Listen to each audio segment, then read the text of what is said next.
السلام عليكم ورحمة الله وبركاته. أهلا وسهلا بحضراتكم. أداء النهاردة سيء بمنتخب مصر، ما يليقش بمنتخبنا الوطني خالص ولا يرضي ربنا.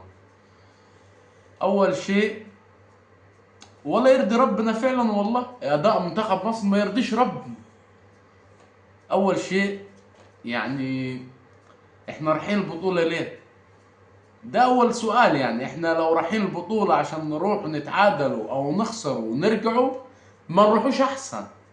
ما نروحوش احسن البطوله. احنا رايحين البطوله نحققوا هدفنا اللي احنا رايحين له. تاني شيء، انت الماتش التاني في البطوله وانت بتلعب دفاع.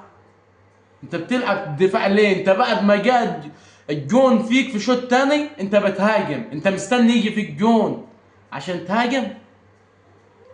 وادي المدربين المصريين. ولسه هنشوف اداء حسام حسن في افريقيا. ده راح قرعه كاس العالم امبارح، هو فاكر نفسه يقعد لقرعة كأس العالم. حسام حسن في بطولة أفريقيا هيمشي أساسا.